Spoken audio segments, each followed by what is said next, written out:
Morning বন্ধুরা, আজকে আমরা বানাচ্ছি মটরশুঁটি কচুরি আর ছোট ছোট আলু দিয়ে আলুর দম। সেই জন্য প্রথমে আমরা এই মটরশুঁটিগুলোকে ছাড়িয়ে নিচ্ছি। ছোট ছোট আলুগুলোকে এবার ছোট ছোট করে এই ছালগুলোকে ছেড়ে নিচ্ছি।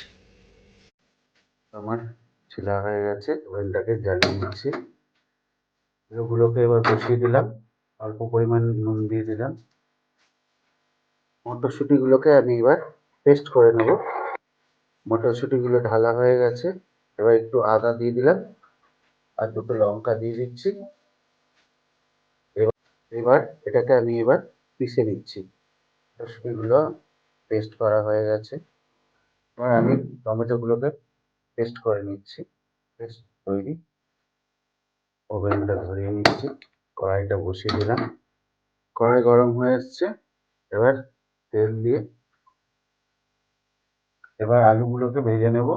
প্রথমে একটু শুকনো লঙ্কা এবং সাদা জিরে ফোড়ন দিয়ে দিচ্ছি। এবার আলুগুলোকে ভেজে নেব। একটু লবণ দিয়ে নিচ্ছি, একটু হলুদ দিয়ে দিচ্ছি। আলুগুলোকে আমি অল্প পরিমাণে একটু ভেজে নিচ্ছি। আলুগুলো মোটামুটি ভাজা হয়ে গেছে, এবার আমি টমেটো পেস্ট দিয়ে দিচ্ছি, লঙ্কার জিরে দিয়ে নিচ্ছি, পরিমাণ মতন জিরে গুঁড়ো দিয়ে দিচ্ছি, লঙ্কা দিয়ে দিলাম। অল্প পরিমাণ জল ঢেলে দিচ্ছি, মতন একটু লবণ দিয়ে দিলাম, মতন একটু চিনি দিয়ে দিলাম। আলুর দম তৈরি। এবার এতে একটু গরম মশলা আর অল্প পরিমাণ একটু ঘি দেবো।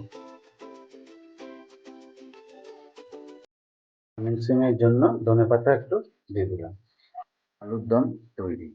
কড়াই গরম হয়ে গেছে, একটু তেল দিয়ে মশলাগুলোকে আমি ভেজে নিচ্ছি।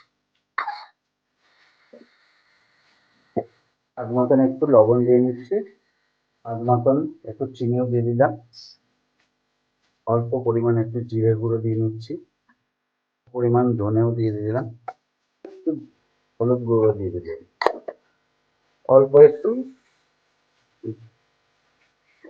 কাশ্মীরি লঙ্কার গুঁড়ো দিয়ে দিলাম। ছুটির পুর তৈরি হয়ে গেছে। রেডি হতে হতে আমি আটাটা মেখে রেখেছিলাম, আটাগুলোকে নিয়ে গোল গোল করে নিচ্ছি। এবার এতে একটু পুর ভরে নিচ্ছি। যেটাকে ভাজার জন্য ওভেনটাকে অন করে নিচ্ছি, কড়াইটা চাপিয়ে দিলাম, তেলটা ঢেলে দিচ্ছি। লুচিগুলোকে আমি একটু বেলে নিচ্ছি। এবার লুচিগুলোকে, তেল গরম হয়ে এসছে, লুচিগুলো ছাড়তে লাগলাম। মটরশুঁটির কচুরি এবং ছোট ছোট আলুর দম রেডি। টেস্ট করে দেখছি কিরকম হয়েছে। খুব সুন্দর হয়েছে, আলুটাও টেস্টি হয়েছে। এরকম বাড়িতে বানান, ভালো লাগলে লাইক, কমেন্ট এবং শেয়ার করুন।